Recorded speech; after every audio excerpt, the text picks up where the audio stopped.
We all come into this life with a certain level of knowing, and for what we don't yet know, we seek to learn and experience. In this Knower Soul series, we explore spiritual teachings to enlighten and empower us to live a life of our choosing. This is Knower Soul. Hi, I'm Lisa Pramada, and welcome to Knower Soul.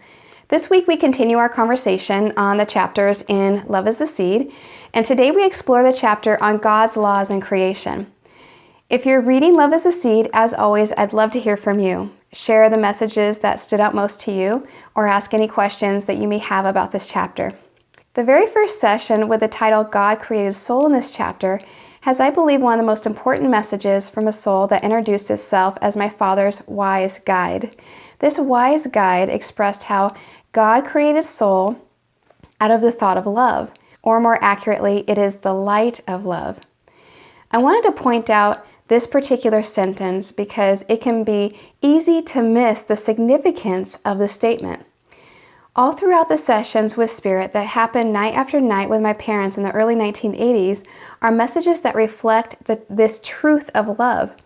The wise souls who spoke wanted all of us having this human experience to know or be reminded that at our very core, we are love.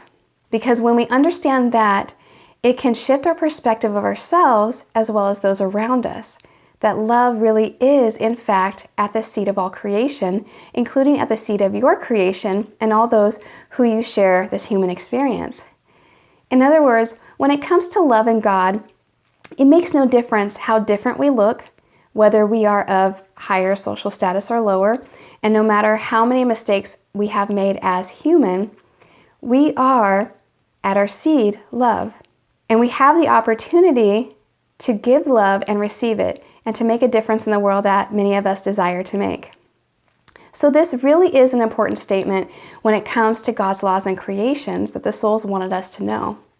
From this session, we also get a sense of the meaning, significance in our relationship to energy.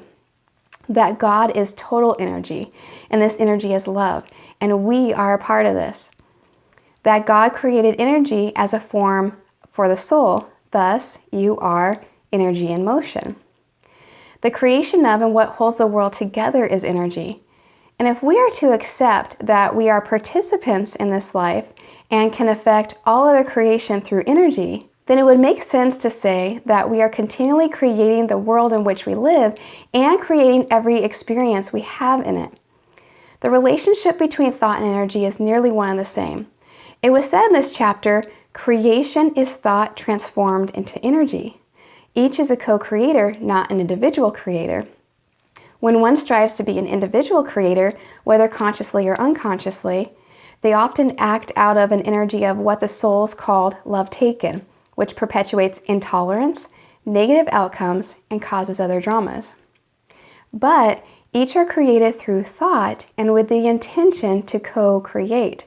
And when this is done within the energy of love, or what the souls refer to as love given, we always get back that love in one form or another. That, I believe, is the main point. What we give out, the energy in which we give out, is always returned to us. What they say specifically is, the nature of creation is such, the nature of love is such, that to think out of love given creates a larger, more beautiful, grandiose element or soul of God. Love taken diminishes the energy of that soul. Through the energy of love given, we become a living dynamic of love's grace, of God's grace. Love is the seed of all of God's laws stated at the conclusion of this chapter. If you missed the video where I spoke on God's laws, I'll leave a link to that video in the summary below. But to summarize, God's laws are to love all, that all souls are created equally in the eyes of God, that to do what is in your control and accept what is not, to give out in a way you want to have be returned to you, that love for the reward simply gets you the reward, but love for what can be experienced in attaining the reward, we find love and reward. That to have faith in yourself and others is to have faith in God. That love is infinite and infallible, and God loves all. If you have questions or want to share your experiences or revelations on God's laws and creation from this chapter, be sure to leave a comment below, or you can message me through Twitter or Facebook. I'll leave those links below as well. Next week, we explore the chapter, The Human Body and Personality as Soul. I hope you'll join me for that. As always, relax in the knowing, and thank you for joining me on Knower Soul.